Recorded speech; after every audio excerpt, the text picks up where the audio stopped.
大婚之日，新郎竟然当众逃婚，留下新娘独自面对满堂宾客的嘲笑。可她不仅没哭，反而冷静的让人害怕，因为这场羞辱背后的反击才刚刚开始。今天本该是莉莉艾塔最幸福的日子，伴随着教堂的庄严钟声，她终于要和克里夫结为夫妻了。就在两人准备交换戒指的紧要关头，大门突然被猛地推开，一个士兵慌慌张张地冲了进来，大喊着北墙出现了凶猛的魔兽。听到这个消息，克里夫的手一下子停在了半空，这枚代表誓言的婚戒终究没能戴在莉莉艾塔的手指上。克里夫没有丝毫犹豫，转身就冲出了婚礼现场，只留下穿着婚纱的莉莉艾塔独自面对这空荡荡的教堂。大门重重地关上，这场精心准备的盛大婚礼彻底成了一场荒诞的闹剧。周围的宾客开始交头接耳，对着新娘指指点点。莉莉艾塔瞬间成了全场的笑柄，可她没有哭闹，反而强撑着挤出一丝微笑，默默吞下了所有的委屈。而故事的舞台发生在一个叫格雷切尼卡的王国，这里被划分为东西南北4个区域，其中最特别的就是四季如春的南方，那里温暖的根本不需要准备柴火和厚被子，地里水里产的物资还特别丰富，只要肯干就绝对饿不着。也正因为日子过得太顺遂，大家都传南方人性格单纯，有什么话根本憋不住，要是强行憋着，脑子非要烧坏不可。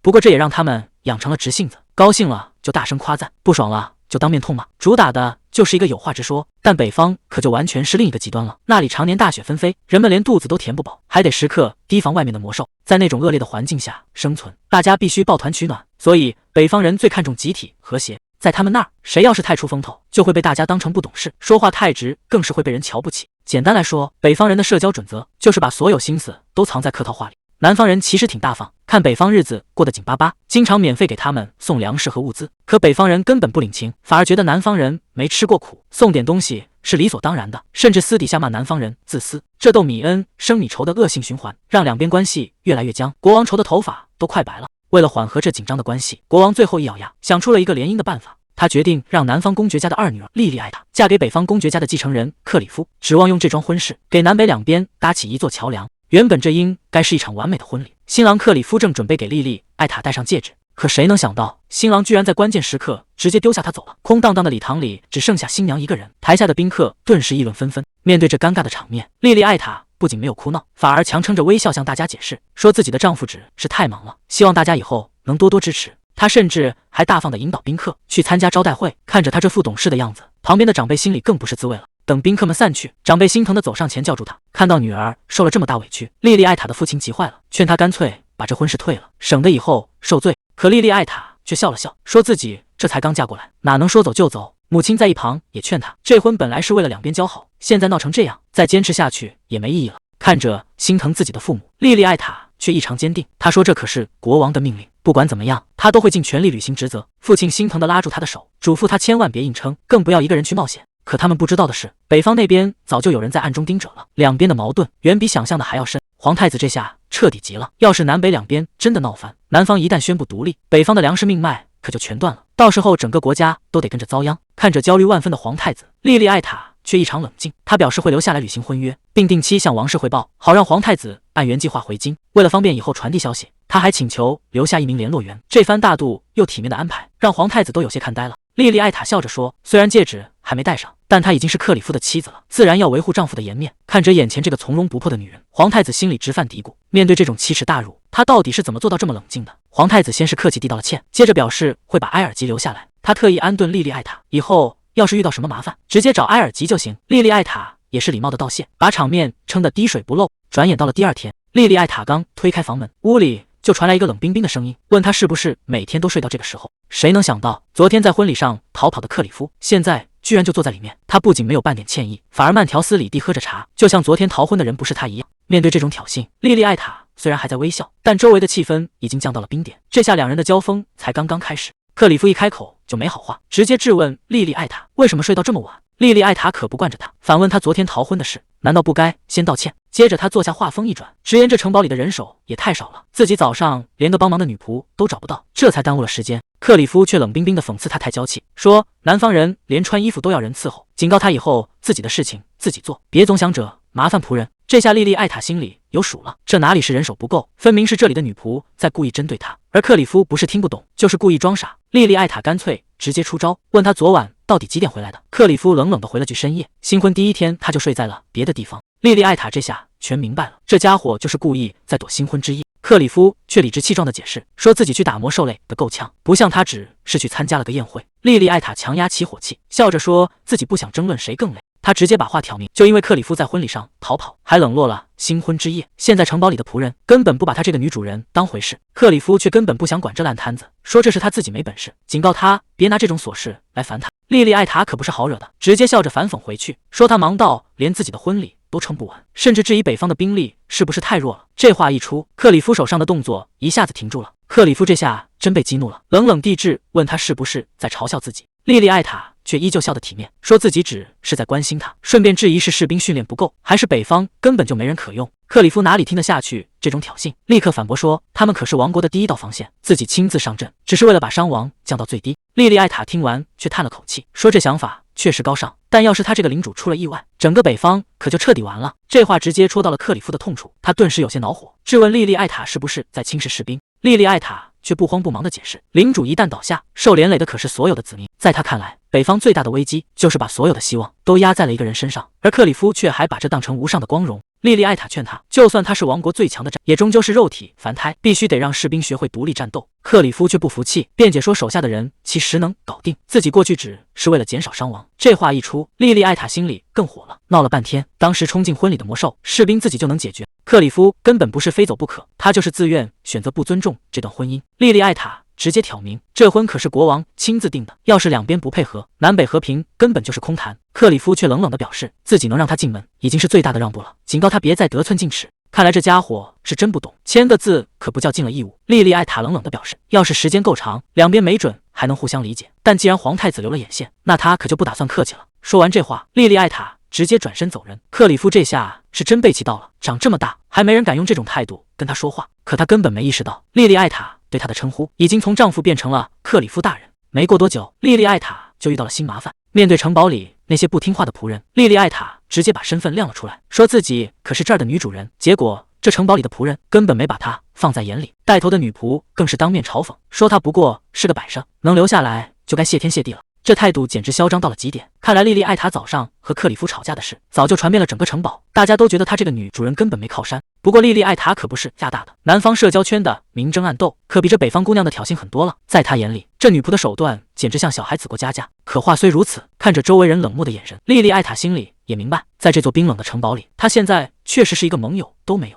女仆当面挑衅，说整个城堡里的人都不欢迎她。莉莉艾塔可不吃这一套，既然口说无凭，那就干脆把事情闹大。他直接命令女仆去把所有反对者的签名都收上来，他要拿着名单去找克里夫对峙。这下女仆彻底傻眼了。到了第二天，克里夫看着桌上的名单，整个人都气炸了。他质问莉莉艾塔，这到底是什么意思？莉莉艾塔却非常平静，说这只是为了让他看清现实。克里夫冷笑着嘲讽说，没想到他居然这么记仇，费尽心思就为了搞这种小动作。莉莉艾塔冷冷反问，这就是你必须出的结论吗？克里夫毫不客气地回答，如果仆人不尊重你，那是你自己的问题，像你这样只知道发脾气的女人根本不配当领主夫人。这话可把莉莉艾塔气得够呛，一个在婚礼上逃跑的男人居然还有脸来教训她。莉莉艾塔转过头对旁边的埃尔吉等人说，刚才的话你们都听到了吧？接着他直接下达命令，把城堡里所有的人都召集起来。克里夫这下坐不住了，警告他别去打扰仆人工作。莉莉艾塔却根本不退让，说只有把大家聚在一起，才能把误会彻底说清楚。看着态度强硬的莉莉艾塔，克里夫只觉得头疼不已，这南方人做事真是一点规矩都不讲。城堡里的仆人很快被召集了起来，大家都在底下小声嘀咕，不知道这位新女主人要干什么。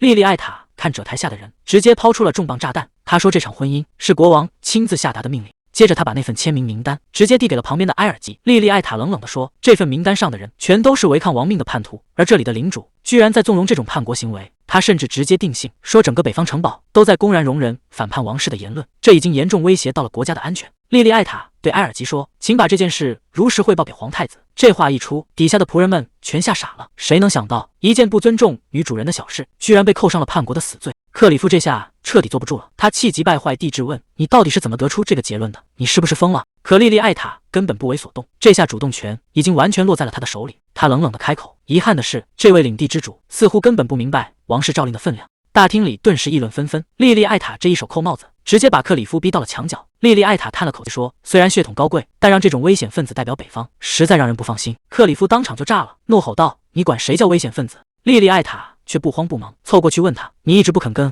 我圆房，难道是在用这种方式抗拒王命？克里夫急得大喊，当然不是。莉莉艾塔立刻捂住嘴，装作一脸同情地说，那看来你是身体有什么隐疾吧？真是太抱歉了，要是这样你早说啊。真是个可怜人。这下克里夫彻底破防了，气急败坏的大吼：“怎么可能是因为这个？”莉莉艾塔摊了摊手说：“要是你身体没毛病，那这事可就更严重了。”他紧接着又补了一刀：“如果你不是故意反叛，那就是单纯的没脑子，根本想不到后果有多严重。为了以防万一，你最好现在就去绝育，直接领养个继承人得了。”克里夫当场被对得怀疑人生，半天没说出一句话来。莉莉艾塔指着台下的仆人们说：“连手下人都管不好，看来这领主的位子对克里夫大人来说确实太勉强了。”接着他当众宣布，以后克里夫就专心去前线打魔兽，至于领地的管理权，在他物色到继承人之前，将由他全权接管。莉莉艾塔心里冷笑：“既然你当初想让我当个花瓶，那现在就换你来当这个空壳领主了。”他笑着对克里夫说：“那就祝大人在前线打得痛快了。”克里夫下半辈子都不用再回来了。这一手直接把克里夫和埃尔吉给整懵了。接着，莉莉艾塔看着那份签名名单说：“既然大家都是自愿签的名，那城堡自然不能再留着他们了。”为了防患于未然，他决定把名单上的仆人全部打散，直接发配到西部矿山去干苦力，反正那边正缺人手。底下的仆人一听，这下全吓傻了。克里夫气得当场大吼，指责他这是暴政，根本没有这个权。莉莉艾塔冷笑一声说：“这可不是我在滥用私刑，惩罚违抗王命的人，那是王室的权利。”他转头问旁边的埃尔吉：“是不是这个道理？”埃尔吉只能尴尬地表示自己会把这里发生的一切如实汇报给皇太子。莉莉艾塔心里很清楚，光靠几句话根本不可能让他们彻底服软，但必须得给他们一个下马威，让他们知道自己不是好惹的。接着，莉莉艾塔直接看向克里夫，问他以后还想不想当这个领主，到底愿不愿意尊重他这个妻子，又是不是真心想当个好丈夫。他其实是在给克里夫台阶下，要是逼得太紧，反而会适得其反。只要克里夫现在肯低头，事情就还有转圜的余地。克里夫气得一句话也说不出来，要是他刚才敢嘴硬反驳，那这件事情就彻底没救了。好在他最后还是忍住了。莉莉艾塔直接当众要求，让克里夫现在就表态，承认他才是这个城堡里唯一的女主人。在王室的最终裁决下来之前，这座城堡的管理权，还有所有仆人的整顿工作，都由他说了算。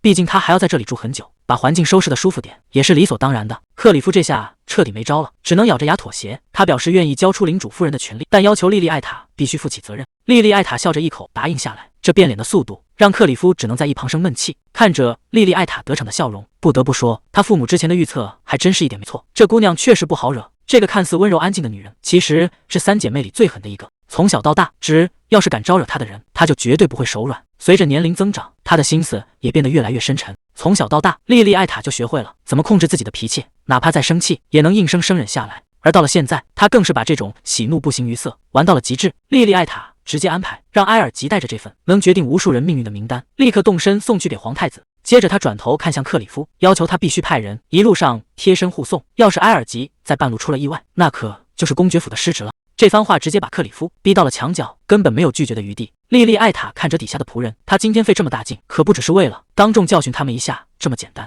莉莉艾塔心里很清楚，就算那些人真想动手，除掉他和埃尔吉，这么多人也根本不可能做到天衣无缝。而且这一次，他还故意用了些强硬的手段。莉莉艾塔笑着对克里夫说：“既然现在自己随时都有生命危险，那保护妻子就是丈夫的义务，所以他要求克里夫亲自当他的贴身保镖。”这话一出，克里夫整个人都懵了，指着自己问：“要他来当保镖？”莉莉艾塔可不是在开玩笑，她直接把丑话说在前面，要是自己出了什么意外，那可全都是克里夫的责任。这下克里夫彻底被架上去了，根本没有拒绝的余地。克里夫看着眼前的女人，心里直犯嘀咕：明明刚刚让她丢尽了脸面，怎么她现在还能像个没事人一样？莉莉艾塔仔细观察了一下，发现克里夫的眼神里其实并没有真正的敌意。她微微一笑，直接把这事给定了下来：“那就拜托你了，克里夫大人。既然已经把这家伙的锐气给磨得差不多了，那接下来的调教可就容易多了。更何况好不容易嫁了个长相这么出众的男人，怎么着也得想办法把他治得服服帖帖才行。”阳光明媚的南方公爵府里，公爵正看着手里的来信，忍不住叹了口气。信里的内容让他很是头疼。还没等他缓过神来，大门就被猛地推开，两个女儿直接闯了进来。阿玛丽和莉莉尔凑上前，急切地打听莉莉艾塔的消息，追问她在信里写了什么。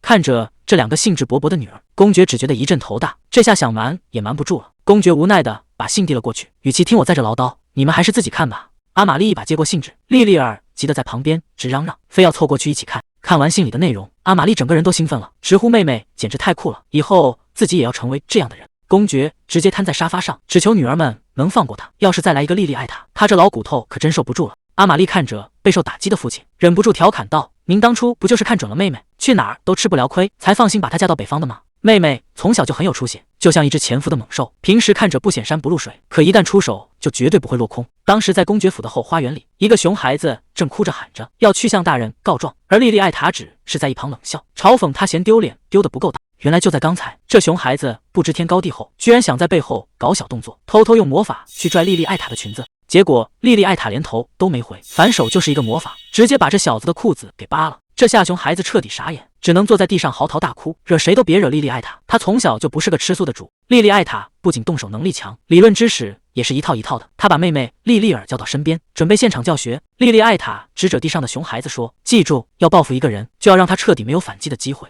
要是这小子敢去告状，大家就会知道他想掀女孩子裙子，结果反被扒光了衣服，这辈子都别想抬起头来。所以他只能打碎了牙往肚里咽。”莉莉尔在一旁听得直点头。地上的熊孩子气得直咬牙，心里委屈的不行，自己不就是轻轻拽了一下裙子吗？怎么就落得个被扒光衣服的下场？熊孩子气得大喊：“你比我恶劣多了！”莉莉艾塔却一脸淡定的反驳：“难道我应该在只扒了一半的时候停手吗？做错了就是做错了，根本没有程度深浅的区别。”熊孩子哭着大喊：“我讨厌你！”莉莉艾塔连眼皮都没抬，冷冷的回了一句：“我也讨厌你。”莉莉尔好奇地问公爵：“母亲去哪儿了？”公爵无奈地解释：“自从他们回来后，母亲每天都被邀请去参加茶会，大家都对北方的婚礼好奇得不得了。”莉莉尔忍不住吐槽：“天天这么喝，母亲的肚子怕是都要被茶水灌满了。”公爵叹了口气说：“他确实抱怨过肚子疼，也不知道是茶喝多了，还是压力太大得了胃肠炎。不过玩笑归玩笑。”莉莉尔看着信上的内容，表情渐渐严肃起来。信里提到了一个关键的名字，公爵也收起笑容，沉思着说：“要物资倒没什么，但他指名道姓要那个人来，这背后的意图可就耐人寻味了。要知道，那帮人可是公爵府专门干脏活的。”莉莉尔在一旁冷笑：“北方天气冷，东西确实不容易坏，但不容易坏可不代表它不会烂。”阿玛丽也跟着搭腔：“正因为冷，等闻到臭味的时候，里面怕是早就烂透了。”看着这两个女儿一唱一和，公爵整个人都无语了，忍不住在心里叹气：怎么自家的闺女一个比一个不好惹？阿玛丽还一脸理所当然的表示，这都是因为父母教育的好。公爵仔细一想，好像还真是这么回事。当年他和夫人在社交界那也是出了名的狠角色，教女儿们怎么去争去抢，也是他们的家传绝学。看着女儿们青出于蓝而胜于蓝，公爵这下彻底反思了，当年这教育方针是不是打一开始就走偏了？皇太子现在肠子都悔青了，恨不得给过去的自己两拳。当初克里夫虽然迫于亡命娶了莉莉艾塔，但克里夫对他的冷淡态度，大家都看在眼里。这下可麻烦了，底下的人一看领主这态度，肯定也会跟着有样学样，根本不会把这位新夫人当回事。到时候随便找个借口，比如不小心没关窗户，或者不小心把人锁在门外，在这天寒地冻的北方，想要神不知鬼不觉地除掉一个人，办法简直太多了。皇太子这会儿正愁得不行，就算他是皇太子，也没法平白无故去惩罚人。正烦着呢，门外就传来了敲门声，推门进来的正是埃尔吉。他这趟北方之行总算赶回来了。皇太子随口问了一句：“带了什么东西回来？”埃尔吉直接递上一叠名单，说这是北方那些刺头的名单。皇太子接过来一看，当场就傻眼了。埃尔吉赶紧把莉莉艾塔的所作所为一五一十的汇报了一遍。听完汇报，皇太子这下不仅胃疼，连脑袋都开始嗡嗡作响了。这姑娘的胆子简直大到没边了。埃尔吉也在一旁感叹：谁能想到这环环相扣的手段，居然出自一个10几岁的少女之手？皇太子看着那份名单，虽然觉得头疼，但他也意识到这其实是个机会，于是他直接下令让埃尔吉立刻动身返回北方。没过多久，埃尔吉就重新回到了北方的城堡。莉莉艾塔一看到他，立刻热情地表示欢迎。倒是旁边的克里夫一脸不爽，冷冰冰地丢下一句：“会让人去给他准备房间。”这3个人重新聚在一起，接下来的北方城堡怕是又要热闹起来了。埃尔吉正式宣布回到北方城堡。莉莉艾塔听完满脸笑意，直言有他在身边，让人无比安心。北方城堡随时都欢迎他的加入。可一旁的克里夫却脸色铁青，冷冰冰地丢下一句去准备房间，便直接把头扭向了一边。看着两人截然相反的态度，埃尔吉在心里暗自盘算，克里夫好歹也是名义上的领主，怎么连表面功夫都懒得做？之前见面就觉得他性格孤僻，现在更是把嫌弃写在了脸上。反倒是旁边的莉莉艾塔，无论何时都保持着优雅的微笑，可越是这样温柔的女人，就越让人摸不透她的真实心思。在埃尔吉眼里，莉莉艾塔做事滴水不漏，简直完美的让人有些害怕。埃尔吉主动开口打听，询问大清洗之后的城堡现状。莉莉艾塔无奈地叹了口气，说自己虽然代管了领地，但身边连个可信的人都没有，实在让人头疼不已。埃尔吉有些好奇地追问，之前名单上那些被揪出来的刺头，最后都落得什么下场？莉莉艾塔微微一笑，说一直关着也是个隐患，正好采石场和盐矿缺人手，就顺手把他们全送去干苦力了。这手段雷厉风行，简直是一点活路都不给对方留。接着莉莉艾塔话锋一转，说现在城堡里到处都缺人手，可能要先委屈埃尔吉一阵子了。埃尔吉倒也十分爽快，笑着表示自己不怕吃苦，只要有活干就行。莉莉艾塔听完立刻笑开了花，直言城堡正好缺个抄写员，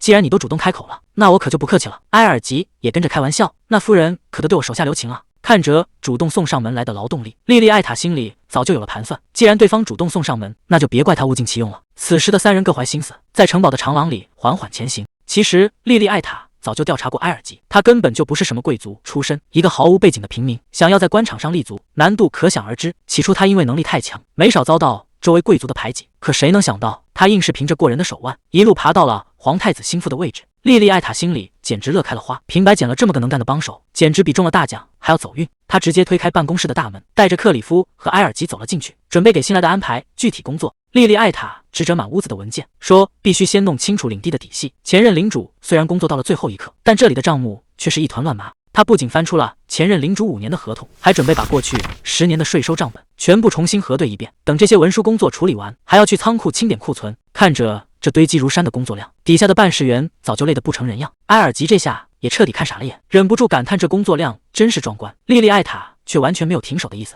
直言合同里可能还有遗漏的细节，必须全部仔细核查一遍。等把这些账目全部理顺，他打算把各部门主管都叫过来，好好核对一下以前的口头协议。埃尔吉在旁边笑着搭腔，说在这种偏远地方，口头协议确实是家常便饭。不过他心里其实在暗自吐槽，这分明就是管理混乱的遮羞布。就在这时，克里夫有些局促地站在门口，底下的办事员赶紧向他行礼。莉莉艾塔直接把话挑明，提醒他这可不是别人的家务事。虽然正式的继承任命还没下来，但他现在依然是这片领地的领主。克里夫顿时有些底气不足，整个人显得不知所措。面对这一堆堆积如山的烂摊子，他根本不知道自己能帮上什么忙。看着克里夫这副局促的反应，莉莉艾塔心里已经有了数。他竟然没接受过任何继承人训练，这在贵族圈子里简直不可思议。按理说，次子作为继承人的备胎，多多少少也得学点管理领地的本事。可克里夫居然对此一窍不通，这背后绝对隐藏着什么猫腻。莉莉艾塔一边琢磨着这件事，一边决定先带这个便宜老公，顺便查清楚到底是谁在背后搞鬼。说干就干，莉莉艾塔直接召集了各部门主管，让他们挨个汇报手头的合同情况。埃尔吉则在一旁默默观察，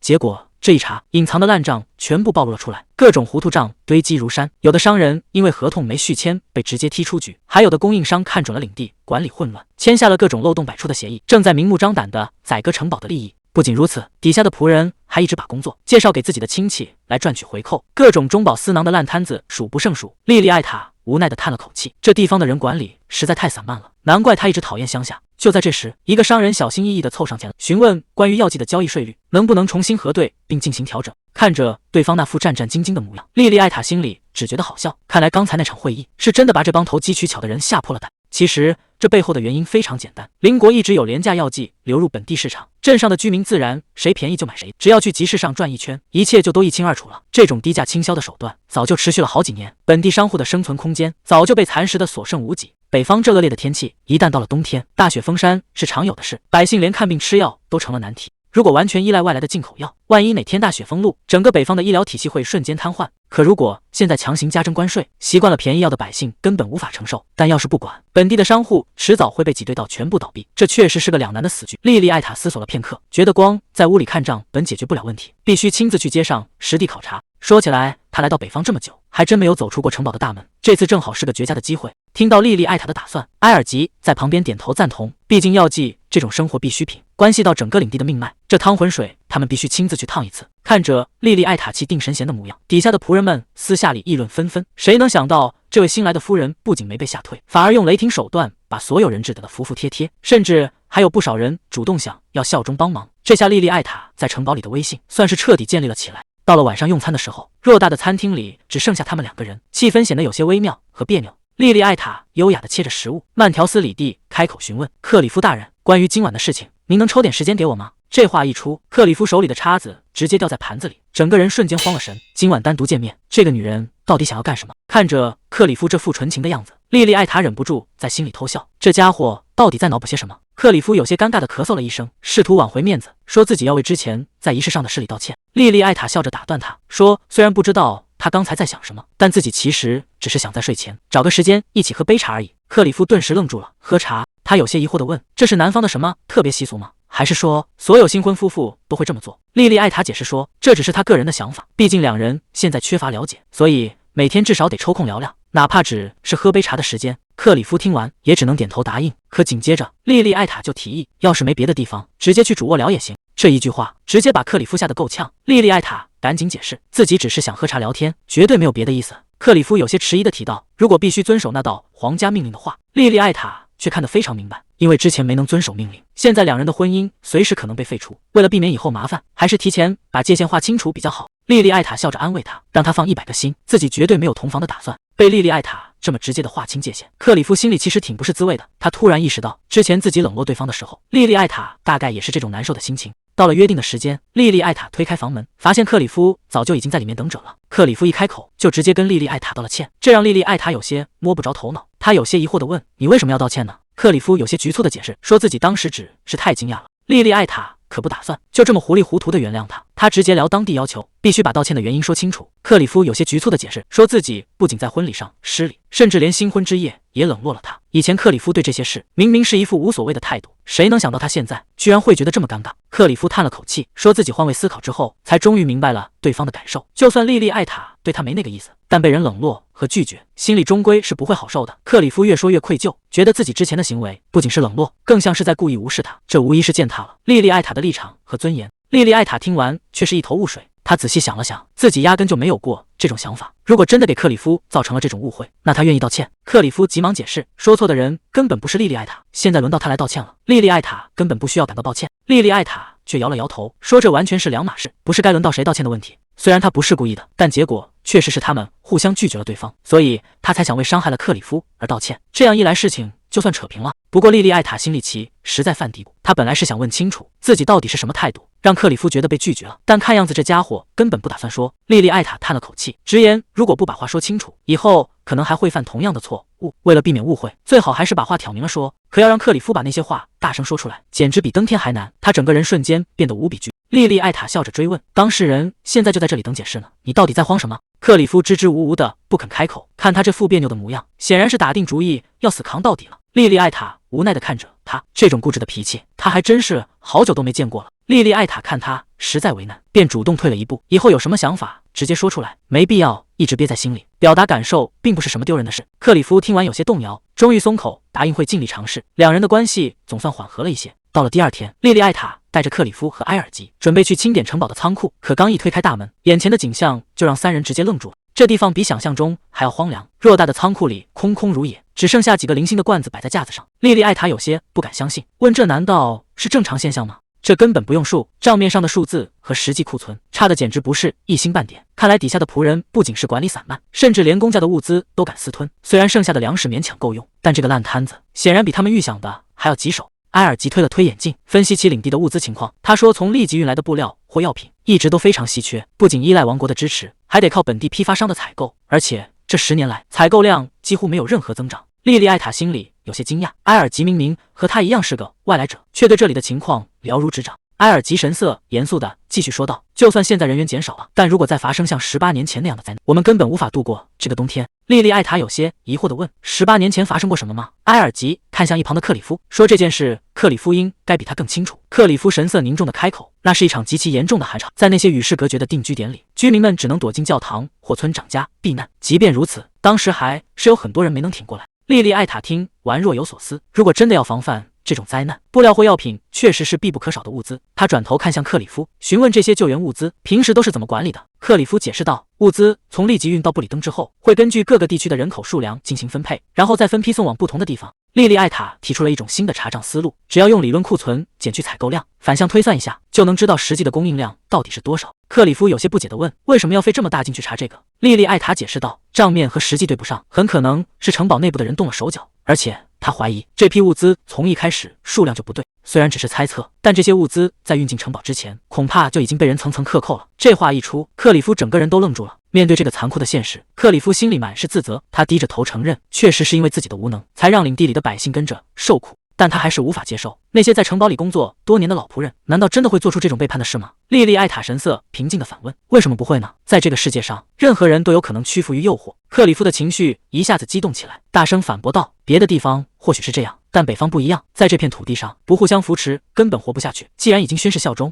我绝不相信会有人背叛自己的主人。莉莉艾塔看着激动的克里夫，语气依然平静。他说自己很清楚北方人的忠诚，也知道他们有着强烈的责任感。但紧接着，莉莉艾塔话锋一转，如果那个人只是表面上假装效忠，而实际上早就向他们真正的主人宣誓了呢？克里夫吓了一跳，他二话不说扭头就走，留下莉莉艾塔和埃尔吉在原地尴尬的干瞪眼。接下来的日子里，克里夫开始默默观察莉莉艾塔。看着他有条不紊地处理各种政务，克里夫心里五味杂陈。他不得不承认，莉莉艾塔的决定全都是对的。虽然承认这一点让他很没面子，但他心里确实服气。这个比他年轻得多的妻子，在管理领地这方面确实比他聪明太多。深夜的房间里，莉莉艾塔独自坐着，桌上的热茶已经备好。这突如其来的晚间约见，确实让人心里有些打鼓。门外突然传来了敲门声，克里夫有些局促地推门进来，低声为自己的迟到道歉。莉莉艾塔有些意外，没想到白天刚闹了别扭，他晚上还真赶过来。他端起茶杯尝了一口，这北方的甜茶喝起来倒是比想象中要暖胃得多。莉莉艾塔笑着解释，北方天冷，大家习惯喝甜茶来暖身体，要是喝不惯，随时可以换掉。克里夫有些别扭的回应，不用了，他其实挺喜欢的。莉莉艾塔接着说道，南方气候炎热，吃太甜的容易嗓子发干，所以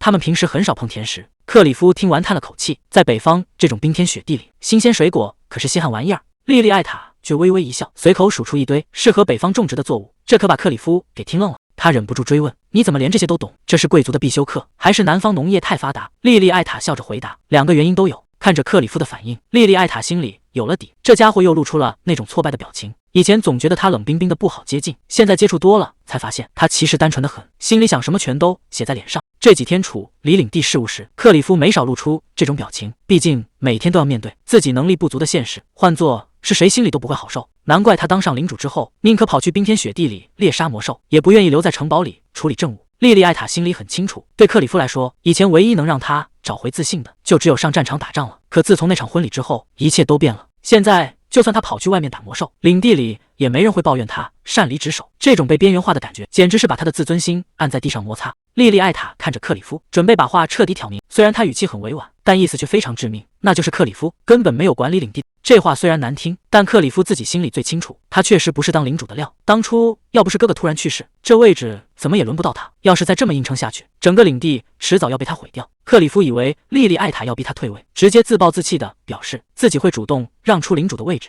莉莉艾塔一听，赶紧解释，他根本不是这个意思。在莉莉艾塔看来，克里夫只是缺少实际经验，毕竟他以前从来没接受过继承人训练。莉莉艾塔笑着提议，既然不会，那他可以亲自来教他。这下轮到克里夫愣住了，他怎么也没想到这个新婚妻子居然会主动帮他。莉莉艾塔笑着提议，要教他怎么管理领地，怎么做出正确的选择，帮他成为一个合格的领主。这番话直接让克里夫听傻了。其实换做任何人，在毫无经验的情况突然要接管这么大一片领地，心里都会感到害怕。要是当初还有其他兄弟在，他也不至于连个商量的人都没有。可偏偏他一直都是孤身一人，面对这负重担，他除了硬撑，根本没有别的选择。就在他最无助的时候，莉莉艾塔却对他说，自己会把知道的全部交给他。看着眼前这个女人，克里夫的心思彻底被触动了。莉莉艾塔笑着安慰克里夫，自己其实也没那么神，谁都不是天生就会当领主的，唯一的区别不过是他起步早了点，以前同样没少犯错。听到这番话，克里夫心里总算好受了点。外界的指责铺天盖地，连克里夫自己都想放弃了。可莉莉艾塔却从来没有瞧不起他，反而一直拉着他往前走，这让他心里满是感激，觉得自己的妻子不仅聪明，而且比谁都好看。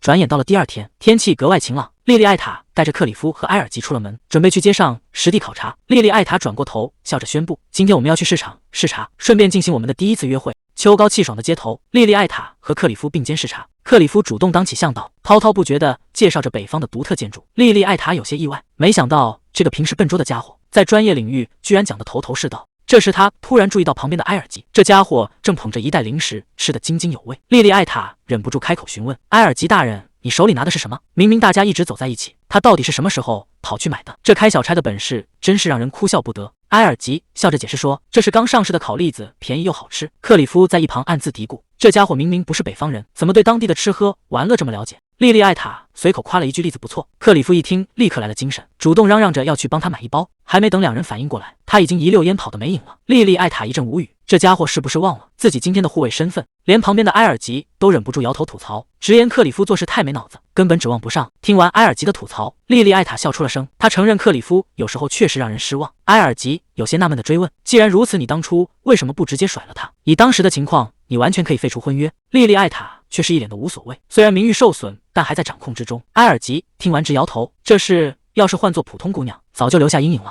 莉莉艾塔却微微一笑，与其让自己留下阴影，她倒更想让对方留下阴影。这话瞬间把埃尔吉给整不会了，他缓了缓，又抛出一个致命问题：如果这桩婚事不是皇室强行指派，你还会选择和克里夫在一起吗？面对提问，莉莉艾塔毫不犹豫的否定，这让埃尔吉有些摸不着头脑。其实莉莉艾塔心里算得很清楚，就算甩了克里夫，也逃不过政治联姻。既然换谁都一样，又何必去冒风险？更何况克里夫的长相完全在他的审美点上，只是这种话他打死也不会说出口。而且经过昨天的深谈，两人的关系确实拉近了不少。当时克里夫提到了他的过去，在他哥哥去世后，父亲彻底崩溃，为了家族体面，父亲不得不去王都社交，也就是从那时起，父亲对南方人产生敌意。克里夫提起一个叫德里勋爵的男人，那人穿戴体面，却总抱怨孩子多嫁妆贵，这看似在诉苦，其实根本就是在炫耀。毕竟在天寒地冻的北方，养活孩子极难，而南方阳光充足，物产丰富，生多少都养得起。同为一国子民，却因出生地不同而命运悬殊，这让北方的贵族心里怎么可能平衡？莉莉艾塔解释说，这其实是个天大的误会。如果单看贵族的生育率，南方和北方其实根本没有多大差别。克里夫有些不解地提起德里勋爵，莉莉艾塔点头确认就是那家伙。但这位看似风光的德里勋爵，实际上根本就没有多少钱。那家伙为了凑齐3个女儿的嫁妆，甚至私下里找亲戚借了巨款。克里夫这下彻底听傻了眼，闹了半天，他们这么多年的怨恨，居然只是因为一场虚荣的误会。莉莉艾塔叹气直言，是北方人太爱面子。当时在场的人是不是都闷着头不说话？克里夫有些尴尬地承认了。莉莉艾塔无奈表示，如果换做南方人，早就把话挑明或者说出自己的处，大家把话说开了，误会自然就解除了。克里夫却觉得说话太直接，会让人下不来台。莉莉艾塔却不以为然，比起一时的尴尬，在背后偷偷怨恨才更麻烦。克里夫听完，一时间竟无言以对。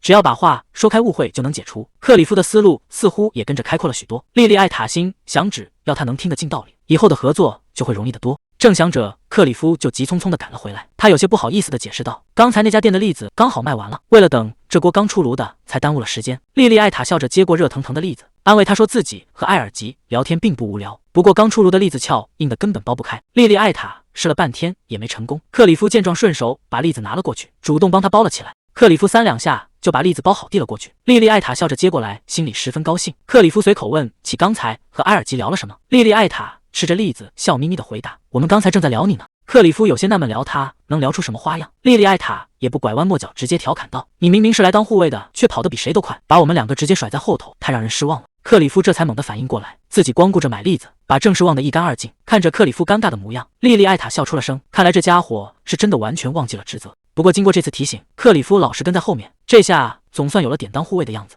3人继续走在街上，埃尔吉突然指了指旁边的店铺，有些纳闷，这地方怎么要不同售，而且价格还便宜的离谱。莉莉艾塔看着柜台上的东西，若有所思，总觉得这个场景似曾相识。她突然想起之前在别处也见过这种搭配，而当时那里的药和布料可是稀缺物资。莉莉艾塔神色凝重地表示这事有点意思，看来这看似平常的街头背后，正隐藏着不为人知的巨大秘密。街上反常的布料与药材组合，让莉莉艾塔感到似曾相识。仔细观察发现，这里的药材摊位多得离谱，那些堆积如山的便宜棉花，平时根本无人问津。莉莉艾塔却敏锐地察觉到异样，这些进口货的价格竟然比国内同类产品还要低廉。这种诡异的倾销现象仅仅发生在边境地区。一旁的埃尔吉听完分析，也瞬间惊出一身冷汗。既然无法压低邻国的进口价，那就只能反其道而行之，将国内剩余的库存全部买断，彻底囤积在城堡之中。谁能想到，原本空虚见底的城堡仓库，如今竟成了他们反击的致命底牌。书房里，莉莉艾塔随口询问克里夫大人，继承家主之后，你如何向债主和恩人们致意？克里夫瞬间愣在原地，疑惑地反问：“要打招呼吗？”莉莉艾塔心里咯噔一下，这家伙该不会什么都没做吧？看着克里夫那一脸无辜的表情，莉莉艾塔强忍住怒火，如果他真的毫无表示，那领地的处境可就危险了。克里夫还一脸纳闷地追问：“是指领地里的重要人物，还是外地的亲戚和领主？”莉莉艾塔无奈叹息：“当然是所有人。”克里夫却理直气壮地辩解：“本地人来参加葬礼时见过了，外地领主也寄了信件告知，觉得这样就已经足够。”听到这里，莉莉艾塔彻底无语，这家伙在人情世故上简直是个无可救药的外行，仅凭一封信就想打发债主，在别人眼里根本就是傲慢敷衍。就算你如今地位崇高，这种时候也必须亲自登门。他直接把话挑明，在那些债主和恩人眼中，你现在就是个没礼貌的毛头小子。克里夫顿时急了，大声辩解自己对长辈一向尊敬。莉莉艾塔可不惯着他，直言这种敷衍就是最大的不敬，再这样任性下去，人家随时会联手将他孤立。他无奈地叹了口气，开始传授真正的人情世故。那些上了年纪的长辈最受用晚辈的真诚态度，只要年轻人放低姿态，主动登门送去关怀，紧绷的关系瞬间就能破冰。克里夫听得一头雾水，满脸怀疑地看着他，觉得这种温情手段根本不会奏效。莉莉艾塔提议先拿商会成员来练练手，他甚至当场亲自示范，教他如何低头说软话，恳请长辈们多多关照新人。克里夫一听直接炸毛，自己好歹也是堂堂公爵，怎么能把姿态放得如此卑微？莉莉艾塔冷酷地戳破现实，以前的你确实不需要，但现在的你早已失去了傲慢的资本。看着克里夫被对得哑口无言，莉莉艾塔顺势拷问他刚才那段话记住了多少。克里夫顿时僵在原地，支支吾吾半天答不上来。莉莉艾塔只能耐着性子逐字逐句重新教导，甚至在台词里偷偷加料，将他贬低成无知的小辈。克里夫虽然觉得哪里不对劲，却根本不敢反抗，只能老老实实跟着念。克里夫正老老实实背着台词，声称因父亲突然离世，才耽误了向各位长辈请安。背到一半，莉莉艾塔突然冷不防骂了一句“笨蛋”，这突如其来的训斥直接把克里夫整懵了。莉莉艾塔反应极快，瞬间换上温柔的笑脸，解释这只是接下来的台词。克里夫嘴上连声应和，心里却直犯嘀咕，这绝对是借机公报私仇，但他根本没胆量戳穿。不过这套说辞效果奇佳，克里夫得意地向莉莉艾塔炫耀，这次拜访商会会长非常顺利，对方不仅没有责怪，反而还热情地鼓励他。莉莉艾塔表面笑眯眯地附和，内心却郁闷无比，本想看这家伙吃瘪出丑，没想到竟让他轻松过了关。克里夫开始规划接下来的行程，他打算先去利吉，接着拜访奥德巴特，最后前往马孔。眼看寒冬将至，为了安全起见，他决定每次拜访完都先回城堡。商量完正事，克里夫有些局促地端起茶杯，试探着询问莉莉艾塔，既然要准备过冬，自己能否带人去猎杀魔兽？莉莉艾塔眉头微皱，心想这家伙怎么又开始作死？但他还是耐着性子，准备听听他的理由。克里夫解释道，他是想通过贩卖魔兽材料来弥补领的被贪污的损失。莉莉艾塔沉默不语。克里夫继续解释，魔兽是北方的特产，这个季节出没的主要是半古星和半马尔科西亚斯。半古星浑身是宝，几乎没有任何浪费的部位，而半马尔科西亚斯则更加珍贵。半古星外形酷似大白熊，肉可辟邪，脂肪能做燃料，连骨骼器官都能入药。而半马尔科西亚斯的完整标本，在收藏家眼中更是天价抢手货。看着克里夫认真的神情，莉莉艾塔心中暗想，这家伙虽然当领主还很稚嫩，但至少开始动脑筋解决问题了。他开口询问克里夫，这种危险的粗活真的需要领主亲自出马吗？克里夫解释得很直接，如果交给手下人去办，万一损坏了魔兽尸体，回收价格就会大打折扣。为了保住最值钱的部位，他必须亲自在现场盯着。他的冰魔法能完美保存魔兽尸体，所以以前总是主动参与讨伐。可一想到曾经辛苦赚来的钱全被底下的贪官中饱私囊，他就觉得过去的努力毫无意义。莉莉艾塔主动握住他的手，温柔地安慰道，只要从现在开始整顿管理，一切都还来得及。他原本以为克里夫只是个意气用事的家伙，根本没有身为家主的担当，现在看来是自己小瞧了他。他笑着提醒克里夫，以后别再把所有事都扛在肩上，自己会教他如何知人善任。克里夫有些感动地轻唤他的名字，莉莉艾塔心中也泛起一丝涟漪，看来之前确实是对他有些误解。不过感动归感动，一码归一码，他突然话锋一转，再次翻起旧账，直言他当初为了摘花逃婚的恶行依然不可原谅。莉莉艾塔看着克里夫，表示理解他的想法，只要不耽误会见领主的正事，他同意这次的魔兽讨伐计划。商议妥当后，两人便动身出发，不久便抵达了利吉领地。为了这次正式会面，两人都换上了华丽的礼服。利吉伯爵主动迎上前来，嘴上说着客套的欢迎词，然而刚一碰面，双方的眼神便在空中交汇，气氛瞬间变得无比紧绷。克里夫主动开口，为这次突然的拜访表示歉意。利吉伯爵却皮笑肉不笑的回应，说婚礼之后这还是第一次正式见面，当时他可只跟新娘说上了话。莉莉艾塔在一旁看得清清楚楚，这老狐狸根本没打算接受道歉，连面子上的客套都省了。而且对方特意提起婚礼，就是在故意戳克里夫逃婚的痛处。面对对方的冷嘲热讽，克里夫却像个没事人一样，还客客气气地感谢对方的招待。莉莉艾塔在一旁直叹气，这家伙到底是装傻还是真的少根筋？当初婚礼第二天也是这样，自己抱怨了半天，他硬是一句没听懂。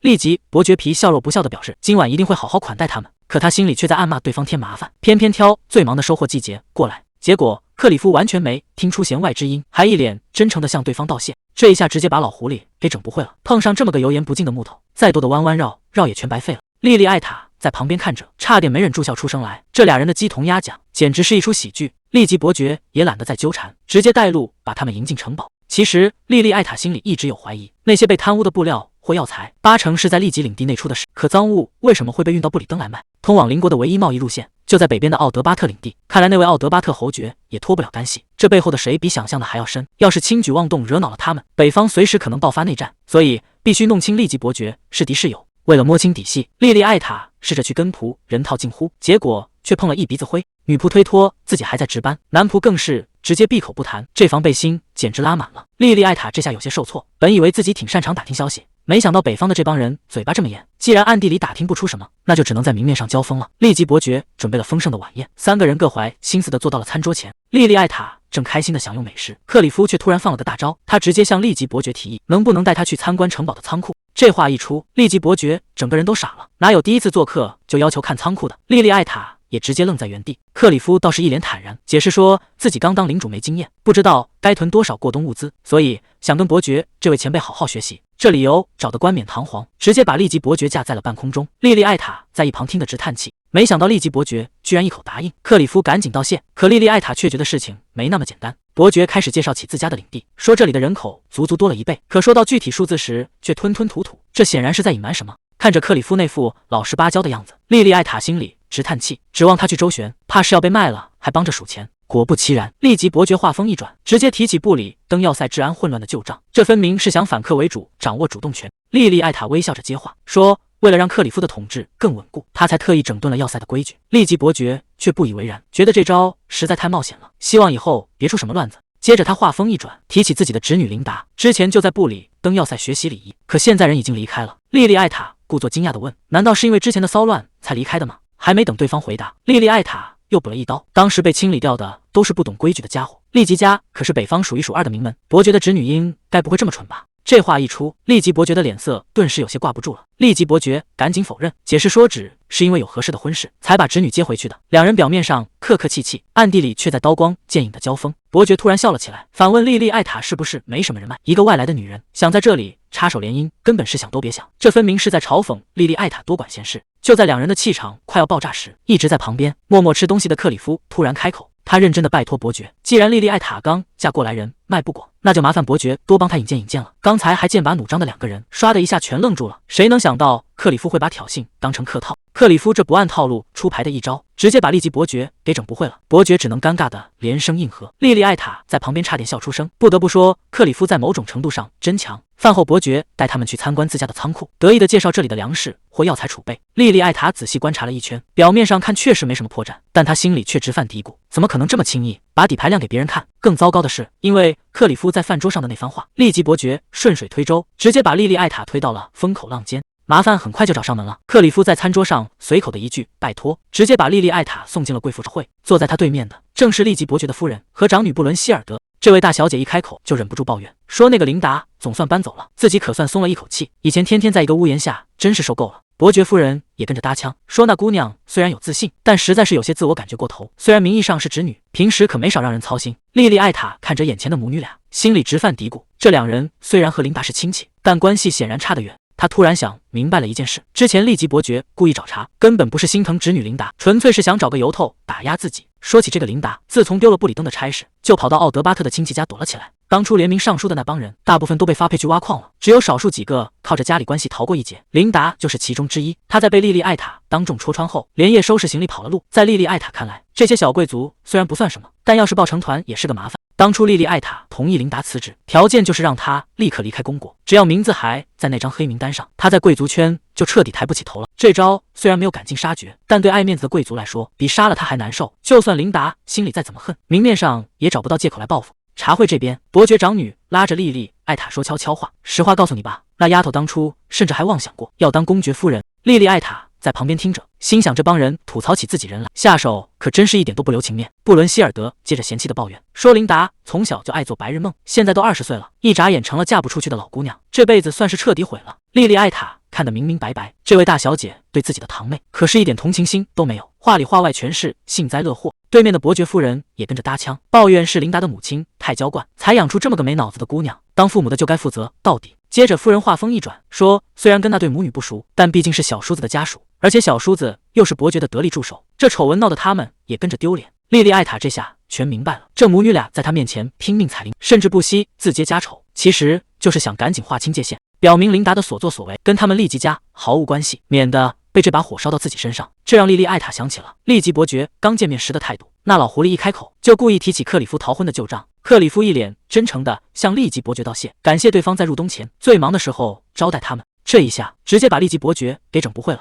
随后伯爵带着两人来到了自家的仓库，还得意洋洋地介绍起来，说为了准备过冬，他们总是会囤积大量的药材，毕竟这东西存放时间长。利吉伯爵这番显摆，本想是给对方一个下马威，展示一下自己的实力，结果克里夫根本没接收到威胁信号，反而像各号学生一样在一旁听得津津有味，甚至觉得伯爵是个热心的好前辈。可就在这时，克里夫突然冒出来一句，这里的食物或药材比例是不是有点太高了？这话一出，利吉伯爵整个人都僵住了。利吉伯爵愣了一下，随即笑着夸克里夫眼光毒辣。他解释说，北方冬天大家都在屋里挤着，很容易爆发流感，所以才备了这么多药材。莉莉艾塔在旁边看着，心里忍不住直犯嘀咕，看来利吉伯爵夫人说的没错，这上了年纪的男人对克里夫这种直肠子真是一点办法都没有。果不其然，利吉伯爵的态度直接来个大转弯，对着克里夫那叫一个热情。莉莉艾塔在一旁看得直摇头，这家伙也太好搞定了吧。不过这倒便宜了莉莉艾塔，接下来的日子里，伯爵夫人天天邀请他参加聚会，虽然应酬起来挺累人，但收获也是实打实的。在伯爵的默许下，莉莉艾塔顺理成章地打入了北方贵族圈，借着伯爵夫人的引荐，一下子结识了不少人。在借住的这段时间里，莉莉艾塔其实一直暗中盯着利吉家的一举一动，可折腾了半天，硬是没抓到半点贪污的把柄。既然暗地里查不出什么，莉莉艾塔决定不装了，直接亮出最后的底牌。他找到利吉伯爵，开门见山地问：“送往布里登的救援物资少得奇怪，该不会是弄错，被送到您这儿来了吧？”利吉伯爵冷冷地回了一句：“这个玩笑可一点都不好笑。”伯爵直接递过来一本账册，说：“要是心里有怀疑，大可以自己查账，反正绝对找不出任何问题。”莉莉艾塔仔细核对了账目，确认利吉伯爵夫妇确实没有参与贪污。既然这条线索断了，他们只能先返回城堡。可刚回来没多久，仆人就进来报告说，外面有人指名道姓要见夫人，这让莉莉艾塔有些纳闷，这时候会有谁来找她？仆人接着说，来人自称是加尔腾。听到这个名字，莉莉艾塔一下子想了起来，之前他曾给娘家写过信，拜托他们帮忙找个帮手，没想到对方这么快就到了。一旁的克里夫有些好奇地问：“这是你的熟人吗？”莉莉艾塔解释说，这人是个万事通，一直帮他娘家跑腿办事。加尔腾这次是以信使的身份送物资过来，他们这些人常年在外奔波，对付野狗和山贼根本不在话下。克里夫听完有些疑惑，这听起来不就是雇佣兵吗？莉莉艾塔解释说，这在他的南方老家其实很普遍，毕竟南方之前一直战乱不断，虽然他自己没经历过战争，但听祖辈说起过当年的惨烈，为了维持治安又不想被怀疑私造军队，只能靠这些民间武装来帮忙。克里夫有些感慨，原本以为南方是个世外桃源，没想到背地里这么危险。莉莉艾塔笑着补充，加尔腾是这帮人的头儿，他不是什么贵族，要是待会儿礼仪不周，还请多包涵。克里夫倒是一点也不介意，说自己手下的兄弟也大多是平民，根本不在乎这些虚礼。门一打开，来人一看到莉莉艾塔，就大嗓门的嚷嚷起来。加尔腾笑着嚷道：“小姑娘，你居然真的结婚了？明明不久前还那么小一只，时间过得可真快。”加尔腾接着看向旁边的克里夫，问莉莉艾塔：“旁边这位就是你丈夫吧？”“我是加尔腾。”加尔腾拍着胸脯对克里夫说：“要管住这个小姑娘，可不是件容易的事。男人的自尊我懂，但想要婚姻幸福，秘诀就是别管她，让她自己折腾去吧。”这话一出，莉莉艾塔在旁边尴尬的没法接话，克里夫也只能在一旁干站着。加尔腾自顾自的继续说个不停，莉莉艾塔赶紧出声打断他，笑着感谢他大老远赶来北方，接着问起物资放在了哪里。加尔腾指了指外面，说为了让他亲眼确认，物资都卸在仓库外面了，其他兄弟也在那儿等着呢。莉莉艾塔提议现在就过去，三人便动身前往仓库。路上，莉莉艾塔顺口问了一句：“这次一共来了多少人？”加尔腾解释说，出发时有13个人，但路上遇到点麻烦，有个叫阿贝尔的就先走一步了。莉莉艾塔有些担心的询问：“那他一个人没事吧？”加尔腾摆了摆手，说：“那小子从小在外面闯荡，什么大场面都能应付。”听到这话，莉莉艾塔才放下心来。就在这时，加尔腾突然叫住了克里夫。加尔腾对克里夫交代说，已经让阿贝尔办完事后，直接过来向他们俩汇报。要是那小子到了，还请克里夫多加关照。克里夫客气地道谢，感谢他大老远把物资安全送来，并主动提出会给他们安排最好的房间休息。加尔腾一听乐坏了，搂着克里夫对莉莉艾塔直夸，说这么好的男人可千万别放手。莉莉艾塔在旁边尴尬的不行，赶紧小声提醒他声音小点，走廊尽头的人都要听到了。看着加尔腾这自来熟的劲儿，克里夫忍不住在心里吐槽，这家伙要是聊起天气来，估计能滔滔不绝讲上1个小时。加尔腾的大嗓在仓库前直嚷嚷，这声音大的估计半个城堡都能听见。莉莉艾塔转过头对克里夫说，有了这批物资，今年冬天就能用平时的预算熬过去了。听到这里，克里夫看着他笑了起来，他温柔地道谢，谢谢你莉莉艾塔。看着眼前的笑容，莉莉艾塔一下子愣住了，这还是他第一次看到克里夫笑。他有些不好意思地避开视线，小声嘀咕着，要谢就去谢我父亲吧。莉莉艾塔提议让加尔腾带一封正式的感谢信回去，接着他转头对克里夫说，要是真想道谢，就要亲手写这封信，而且今晚吃饭时他还要亲自检查。克里夫一听直接懵了，有些委屈的抗议，这太阳都快落山了，就不能等到明天再写吗？莉莉艾塔却根本不退让，她微笑着说，不行，这可是锻炼你写作速度的好机会，截止时间就是今晚。面对莉莉艾塔的强硬态度，克里夫只能妥协，他一边叹气，一边乖乖跑回房间去写信了。看着克里夫离开的背影，莉莉艾塔转过头，准备和加尔腾谈正事，她忍不住调侃道，你刚才这出戏演的可真够大胆的。加尔腾那粗鲁的性子其实是故意装出来的，为了不惹麻烦，只能用这种粗糙的伪装来衬托别人的体面。莉莉艾塔在旁边看着，觉得这家伙不去当演员真是可惜了。接着加尔腾说起正事，这次送物资过来，他故意隐瞒了南方公爵府的号，就是想看看对方的反应，结果鱼儿果然上钩了。莉莉艾塔接话道，他们肯定以为这是王室送来的额外物资吧，对方甚至连立即送来的整车货物都直接放弃了。莉莉艾塔决定放长线钓大鱼，先让他们把东西运走。要是查出来利吉伯爵真的参与了贪污，克里夫肯定会大受打击，毕竟他那么信任对方。不过现在下结论还太早。加尔腾笑着调侃说：“真高兴看到你们小两口相处的这么好。”莉莉艾塔有些无奈，克里夫这人实在太单纯了，说好听点是诚实，说难听点就是一根筋。关于这起贪污案，莉莉艾塔只希望最后的真相不会伤到克里夫。马车在热闹的街道上缓缓行驶，莉莉艾塔有些好奇地问克里夫：“你平时经常进城吗？”克里夫摇了摇头说：“只有卖魔兽的时候才会来。”莉莉艾塔有些不解，既然是在部里登猎杀的魔兽，为什么要特意跑到奥德巴特去卖？克里夫解释道：“因为奥德巴特的商人更多，给的价格也更公道，就算扣掉路上的运费，也比在本地卖划算得多。”莉莉艾塔一下子想通了，要是能把中间商这一环省掉，就不用大老远跑去外地了。克里夫点头表示赞同，这确实是最好的解决办法。说话间，马车已经停在了城堡门口，仆人们早就恭候多时。奥德巴特侯爵笑着表示欢迎，克里夫和莉莉艾塔也十分客气，主动放低姿态向长辈请教。奥德巴特侯爵大方地表示，既然住下了，就别客气，他已经安排了贴身随从来伺候。说完，他直接叫人进来。可这门一开，进来的这个人却让夫妻俩彻底愣在原地。谁能想到，奥德巴特侯爵口中的贴身随从，居然会是琳达？奥德巴特侯爵还假惺惺的劝和，想把琳达先前的无礼一笔勾销。莉莉艾塔心中冷笑，这算盘打得可真够响。更离谱的是，奥德巴特侯爵居然当众宣称，琳达一直仰慕着克里夫，为了嫁给克里夫，她甚至不惜违抗父母学做新娘。只可惜克里夫远在前线，最后被王室指婚娶了莉莉艾塔。莉莉艾塔听完微微一笑，表示自己非常理解，毕竟失恋确实容易让人脑子不清醒。此话一出，旁边的琳达脸色瞬间惨白，还没等对方缓过神来，莉莉艾塔便冷冷地补充道：“就算脑子再不清醒，违抗王室法令的重罪，那也是板上钉钉的事，这事他可做不了主，毕竟公爵夫人也有管不到的地方。”奥德巴特侯爵碰了软钉子，却厚着脸皮转头看向克里夫，询问能否让琳达亲自贴身侍奉。这算盘珠子都快崩到脸上了，莉莉艾塔直接笑着打断，劝对方还是省省吧，既然注定要放弃，就别再整这些纠缠不清的戏码。接着他话锋一转，提议让琳达来当自己的贴身女仆，就当是两人和解的证明。奥德巴特侯爵依旧不死心的劝说，认为琳达多年的痴心该得到回报。莉莉艾塔态度强硬的回绝，既然要放弃，就不能拖泥带水，早点拉开距离才是对大家都好。她转头看向身旁的丈夫，笑着询问克里夫的意见。这一招直接把问题抛给了克里夫。琳达满怀期待地望过去，盼着心上人能为自己说句话，怎料克里夫连头都没抬，语气冰冷地吐出几个字：“我妻子说的没错。”这一句话彻底粉碎了琳达的所有幻想。克里夫直接把话挑明，冷漠地表示无法回应这份感情。这番话犹如晴天霹雳，将琳达彻底击入深渊。莉莉艾塔在一旁暗自惊讶，没想到克里夫会拒绝得如此决绝，真是一点面子都不给对方留。最终琳达只能咬牙接受安排，满脸不情愿地伺候莉莉艾塔。但对莉莉艾塔而言，把眼线放在眼皮底下盯着，反而更加安全。其实利吉伯爵这次设宴就是想给克里夫一个下马威，而幕后的奥德巴特侯爵也早已打好了如意算盘。侯爵此行的目的不过是替家族遮丑，既然目的已经达到，第二天他便直接玩起了失踪，再也没有露过面。莉莉艾塔主动登门求见，却被管家皮笑肉不笑的拦下，声称主人最近公务繁忙，建议两位贵客去城里游玩。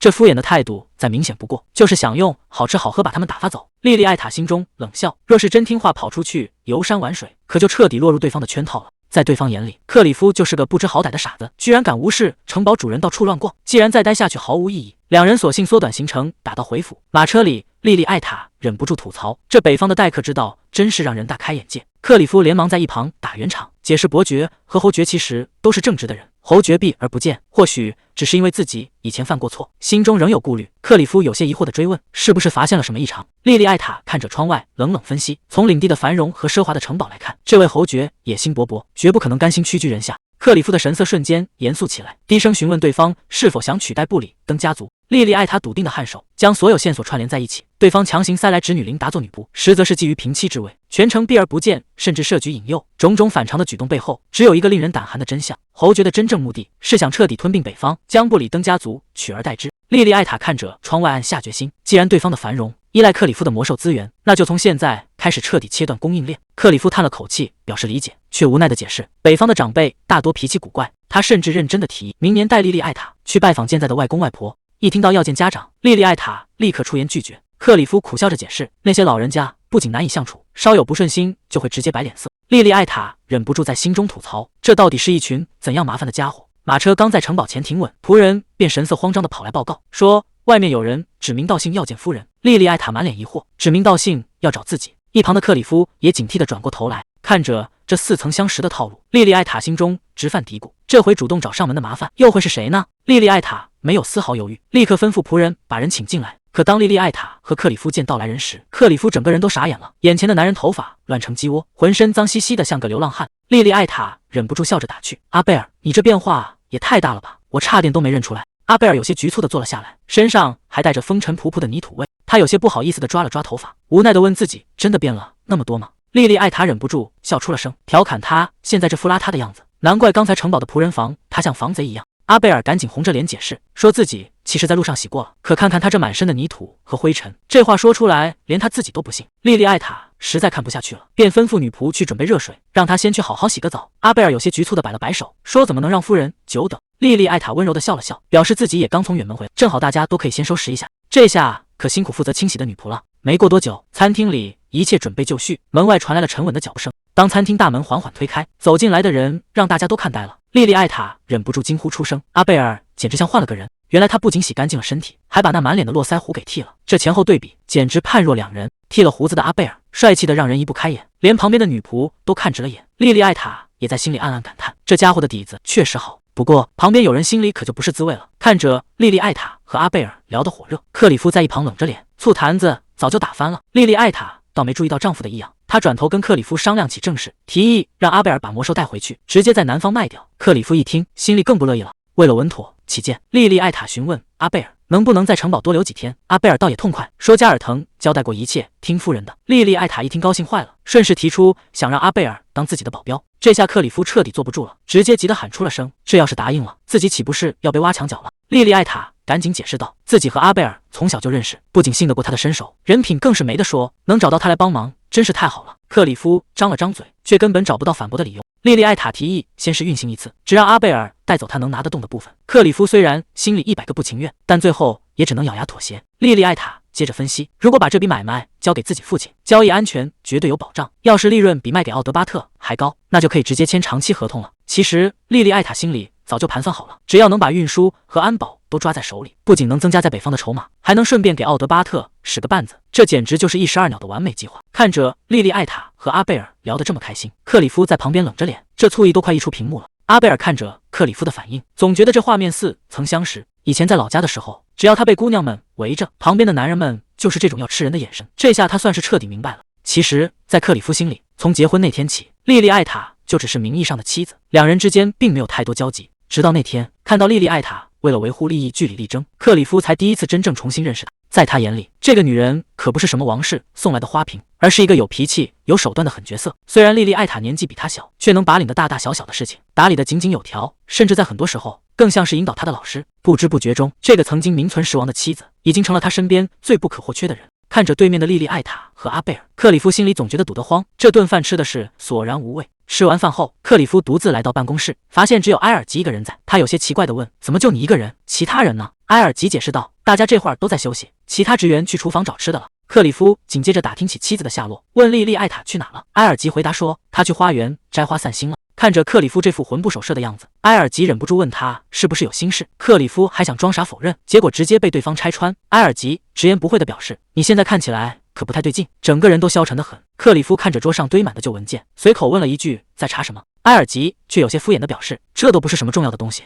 看着眼前这个把一切打理得井井有条的男人，克里夫忍不住感叹，埃尔吉确实是个很有能力的人，甚至觉得自己和对方完全没法比。听到这话，埃尔吉却自嘲地笑了笑，解释说自己不过是个记性好点、算术还行的普通人，能有今天全靠拼命工作。克里夫有些尴尬地道了个歉，生怕自己的话伤了对方的自尊。结果埃尔吉根本没往心里去，反而觉得克里夫虽然平时看着有些笨拙，但这份坦率确实挺难得的。埃尔吉话锋一转，问克里夫大老远跑来到底是为了什么。克里夫倒也坦然，说自己只是在临走前过来道个别。埃尔吉问克里夫是不是马上要去前线了，毕竟以前每次去讨伐魔兽，克里夫都兴奋的不行，今天却反常的一脸阴郁，显然是心里装了事。他忍不住打趣道，难道是担心自己走了以后，妻子和那个英俊的老朋友单独相处？听到这话，克里夫连忙开口否认，说自己和莉莉艾塔根本不是那种关系。埃尔吉有些奇怪，这两人明明是名正言顺的夫妻。克里夫却有些落寞的解释，他们不过是奉命成婚罢了。其实他心里真正介意的是，突然发现莉莉艾塔身边有着自己完全不了解的过去和朋友，这种被排除在外的感觉让他心里空落落的。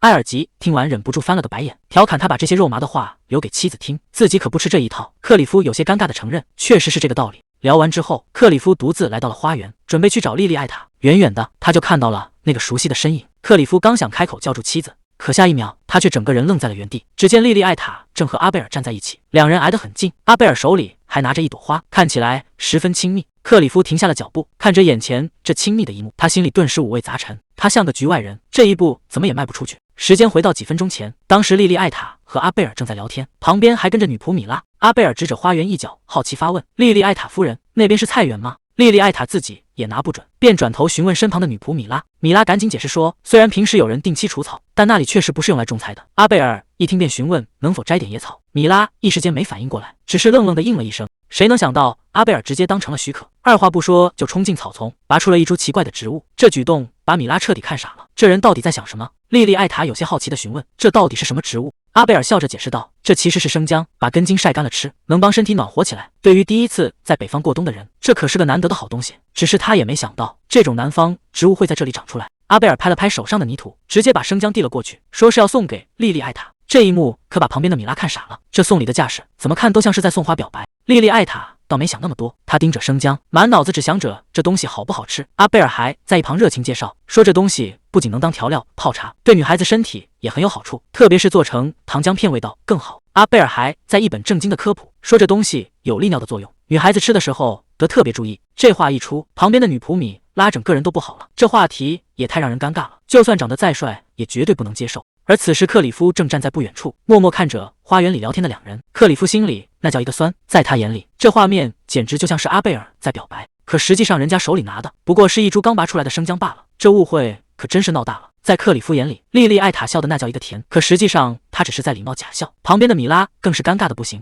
这画面对克里夫来说简直是暴击，他实在看不下去，最后还是选择默默转身离开。等莉莉艾塔回到城堡，却听到仆人们在私下议论，说克里夫已经出发去讨伐魔兽，今晚不用准备他的晚餐。莉莉艾塔怎么也没想到，克里夫居然走得这么急，连个道别的机会都没留。而此时的另一边，克里夫已经带人赶到了战场，面对凶残的魔兽，他直接拔剑迎了上去，把心里的闷气全撒在怪物身上。眼看更大的魔兽扑了过来，克里夫根本没打算退缩，长剑上瞬间凝聚起冰霜魔法。克里夫这一剑下去，直接把魔兽给劈成了两半，这力道明摆着是把火全撒出来。本以为魔兽死了，这是就结了，谁能想到克里夫刚收起长剑，又拔出来，对着尸体疯狂乱砍。这下把旁边的部下都给看傻了，谁也不敢在这时候去触他眉头。不知不觉折腾到了深夜，等到了换班的时候，克里夫依然沉着脸站在那里。旁边的副官实在是看不下去，凑上前小心翼翼地询问是不是出什么事了。克里夫把心里的烦恼说了出来，说莉莉艾塔的熟人正住在城堡，而且那家伙还送了自己妻子花。副官一听直接炸了，急忙追问，这不就是明摆着在勾引嫂子吗？克里夫赶紧替对方解释，说那人只是在介绍草药功效，并没有别的意思。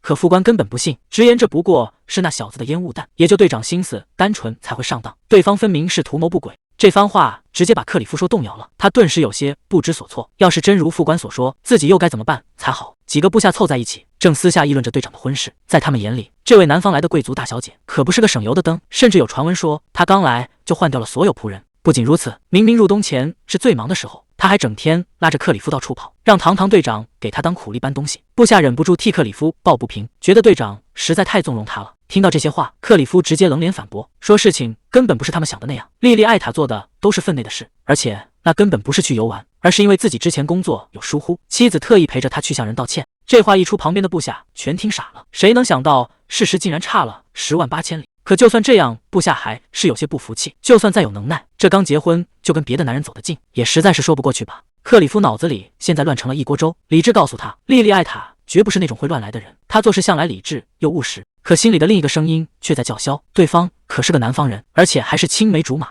就在这时，旁边的部下们也跟着瞎起哄，纷纷给克里夫出谋划策，说既然是南方来的老相识，那就绝对不能输给他，必须得找机会挫挫那小子的锐气。部下们还一个劲的给他打气，说队长长得这么英俊，只要稍微主动一点，根本就不用担心被挖墙脚。这下克里夫彻底被整不会了，他心里直犯嘀咕，自己到底该怎么做才好。可部下们根本不打算放过他，还在旁边继续怂恿，非要让他去宣示主权，好让对方知难而退。转眼到了克里夫凯旋的日子，莉莉艾塔早早就在门口迎接。这刚一见面，克里夫就主动拉住妻子的手，说要送她一份礼物。莉莉艾塔有些哭笑不得，心想这家伙去打魔兽送的礼物，该不会是魔兽毛皮吧？克里夫拉着莉莉艾塔来到马车前，吩咐手下把车上的大袋子卸下来。随着重重的一声闷响，袋子被稳稳地放在了地上。大家都好奇这里面装的到底是什么。只见克里夫蹲下身子，小心翼翼地捧出了一盆植物。他一脸认真地对妻子说：“莉莉艾塔，这是一朵食肉花。”这礼物一送出来，在场的人全傻眼了，居然是这种危险又奇怪的东西。只见克里夫突然站得笔挺，当着大家的面开始整一些让人摸不着头脑的正式礼节。这下好了，莉莉艾塔尴尬的恨不得找个地缝钻进去，身后的仆人们也是一脸一言难尽的表情。这气氛真是要多尴尬有多尴尬。原来在出发之前，克里夫亲眼看到妻子收了别人的花，这让他瞬间醋意大发。为了赢回面子，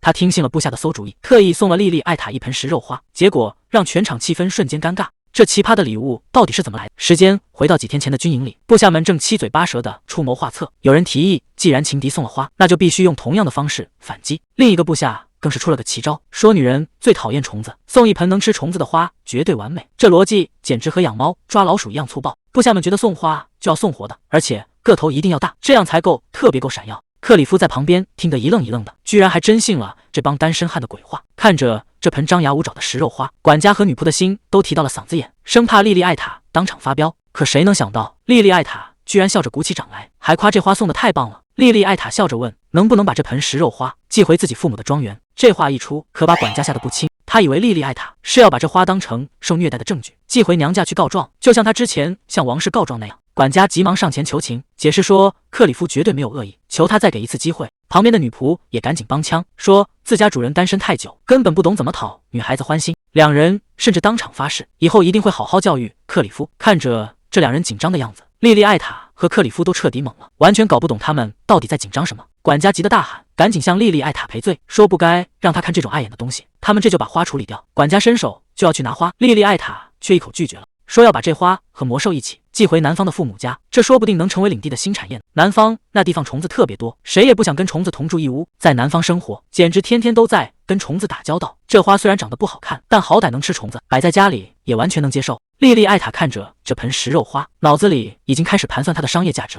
只要把它摆在家里，就能自动把周围的虫子清理干净，这简直就是天然的除虫神器。莉莉艾塔笑着对克里夫说，虽然还得回去做个测试，但这东西要是推广开来，绝对能彻底改变南方人的生活方式。看着莉莉艾塔这么高兴，克里夫总算是松了一口气，可旁边的管家和女仆却看得直擦冷汗。管家心里直犯嘀咕，这次纯属是少爷运气好，以后可得好好教教他怎么送礼。没过多久，两人便动身前往了工匠之城马孔。莉莉艾塔刚走下马车，天空中就飘起了雪花。看着满天的飞雪，克里夫有些无奈地说，本来想赶在下雪前到的，没想到还是晚了一步。这地方因为地势原因，一到冬天就特别容易下大雪。莉莉艾塔有些担心，雪下这么大，那货运交通可怎么办？克里夫倒是一点不慌，说马车走不了的话，直接换成狗拉雪橇就行。一听到狗拉雪橇，莉莉艾塔脑子里立马有了画面。他好奇地问，城堡里养的那些狗难道也是用来拉雪橇的？克里夫点了点头，说那些狗确实身兼数职，看门打猎拉雪橇样样都行。两人聊着聊着，正好赶在中午前到了地方。既然到了人家的地盘，自然得先跟当地的领主马孔伯爵一起吃顿饭。一见面，马孔伯爵就热情地迎了上来。克里夫客气地表示，这次又要给对方添麻烦了。马孔伯爵笑着摆了摆手，说之前还担心布里登的未来，现在看来是自己多虑了。马孔伯爵看着莉莉艾塔，笑着对克里夫说，能娶到这么靠得住的媳妇，你小子真是福气不浅。克里夫倒是一点不避讳，大方承认自己确实全靠妻子帮忙。马孔伯爵在旁边看着，心里暗自琢磨，既然克里夫能这么坦然承认，看来这两口子的感情比传闻中要好得多呀。伯爵夫人也在一旁跟着搭腔，笑着对克里夫说，既然人家帮了你这么多，那你可得好好谢谢人家。平时有没有送过什么礼物？克里夫听完点了点头，一脸认真的回答，来这之前我刚送了他一整袋食肉花。马孔伯爵和夫人一听，整个人都傻了，送什么不好，居然送食肉花。可克里夫却完全没觉得有什么不对，反而一脸得意的解释说，莉莉艾塔当时高兴坏了，这还是他第一次送礼送对路。马孔伯爵气得直接拍了桌子，大声质问他是不是疯了，那么多危险的植物到底都弄到哪去了？看着克里夫这副不开窍的样子，伯爵和夫人彻底无语。克里夫倒是一点不慌，笑着说，莉莉艾塔把花送回了娘家，还说这东西能改变领地的未来。听到这话，马孔伯爵整个人都不好了，他可是见识过莉莉艾塔父母有多护短的，要是让对方知道自家宝贝女儿收到了这种危险礼物，这误会可就彻底闹大了。马孔伯爵开始算起了账，他解释说，领地的大部分税收都指望着那些魔法道具工厂，要是北方的名声因为这事臭了，导致工厂全都搬走，那领地可就彻底完蛋了。伯爵夫人也赶紧在旁边劝克里夫，说送女孩子食肉花实在是太不像话了，正好当地有不错的珠宝商，不如去挑个像样的礼物。克里夫听完也开始琢磨，要是把花送回娘家，确实算不上是给莉莉艾塔的私人礼物，而且女仆之前也提醒过他，这事确实办得不妥。就在克里夫纠结的时候，莉莉艾塔主动开了口，说自己其实一直想要一个饰品类的魔法道具，如果有伯爵的帮忙，肯定能做出合适的魔法道具。伯爵夫人听完也乐意搭桥，表示会提前联系好靠谱的工匠和珠宝商。莉莉艾塔赶紧道谢，直言给他们添麻烦了。伯爵在一旁表现得十分大度，笑着说这都是小事，毕竟以后还要长期合作。可谁能想到，伯爵表面上稳如老狗，心里其实早就慌得不行。他看着眼前的莉莉艾塔，在心里疯狂呐喊，求求你们可千万别离婚啊，这要是真离了，他的领地可就彻底完蛋了。在伯爵夫妇的妥善安排下，第二天一早，两人便动身前往魔法道具工厂。刚出门没走2步，莉莉艾塔脚下一滑，整个人直接失去平衡往后倒去，这要是摔实了可有得受。好在旁边有人眼疾手快，克里夫一把将她揽进怀里，这才没让她跟地面来个亲密接触。这突如其来的举动让气氛一下子变得有些微妙，连旁边的埃尔吉都看呆了。克里夫有些不自然地转过头问莉莉艾塔：“你没事吧？刚才那一下发生的太快。”莉莉艾塔整个人都是懵的，根本没反应过来发生了什么。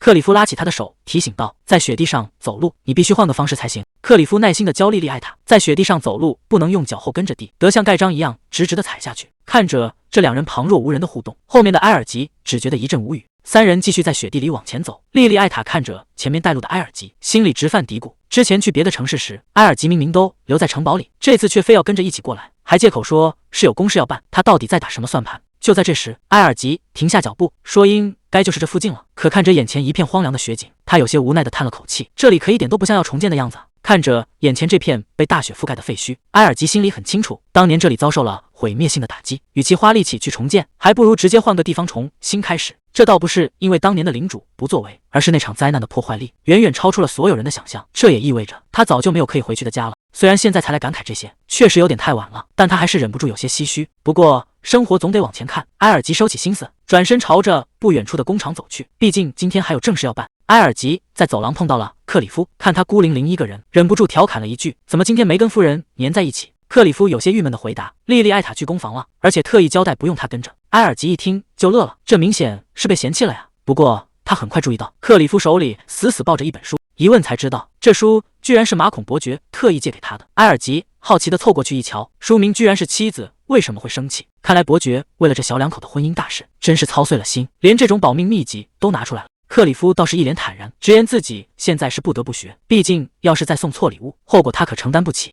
看着克里夫这副认真的样子，埃尔吉忍不住在心里吐槽，别的贵族领主天天只想着享乐，把工作全丢给手下，自家这位倒好，居然在百忙之中抽空研究怎么哄老婆。埃尔吉调侃克里夫说他以前也是这个样子，克里夫却摇了摇头，直言自己做不到。埃尔吉有些不解，在他看来，没能力却瞎努力的人最麻烦，克里夫现在要是瞎折腾，反而会给手下添乱。克里夫叹了口气，承认埃尔吉说的有道理，如果当个甩手掌柜能让领的稳定，他其实也不排斥。埃尔吉有些好奇，那为什么现在又改变主意了？克里夫无奈的解释，就因为自己以前不管事，底下的仆人越来越放肆，甚至开始中饱私囊，合同也签得一塌糊涂，这血淋淋的教训让他彻底清醒了。克里夫表示，就算现在起步有点晚，他也不想再当个被蒙在鼓里的糊涂家主了，虽然这学起来确实不容易。克里夫叹了口气，直言每天都过得很累，虽然字都认识，但连在一起就是看不懂，这让他觉得自己特别无知。听到这番话，埃尔吉也有些感同身受，说自己当年也是这么过来的，因为看不懂而急得不行，但还是咬牙坚持学了下去。埃尔吉先是为刚才的调侃道了歉，接着话锋一转，直言克里夫手里那本书对现在的他来说实在太深奥了，如果连最基础的东西都没搞懂，就算花再多时间也是白搭。看着克里夫一脸纠结的样子，埃尔吉主动提议，要是克里夫不嫌弃，自己可以当个临时老师，口头给他讲解一下。听到埃尔吉主动提出帮忙，克里夫立刻答应下来，说那就拜托了。看着眼前这个虚心求教的领主，埃尔吉心里五味杂陈。要知道莉莉艾塔之前可没少折腾他，可克里夫居然一点怨言都没有，这已经不是单纯的迟钝了，简直可以说是品格高尚。这反倒让想看笑话的埃尔吉有些不知所措了。既然答应了当老师，埃尔吉便开始认真讲解起来。他很清楚克里夫是真正吃过苦头的人，所以比谁都明白上位者的疏忽会给底下人带来多大的灾难。如果克里夫只是一时兴起，埃尔吉可能还不会这么上心，但克里夫刚才那番掏心窝子的话着实触动了他。看着克里夫为了看懂公文，每天挑灯夜战到精疲力竭，埃尔吉就像看到了当年的自己，同样是看不懂却只能咬牙坚持。这下他是真打算倾囊相授了。看着眼前虚心求学的克里夫，埃尔吉心里有些感慨，他以前确实挺讨厌这个特权大少爷的，不过那都是过去的事了，现在他已经彻底改观。莉莉艾塔和埃尔吉来到了室外，此时外面正下着大雪。看着莉莉艾塔往屋檐下走，埃尔吉赶紧出声提醒，说那地方可危险了。莉莉艾塔有些纳闷，这里明明雪最少啊。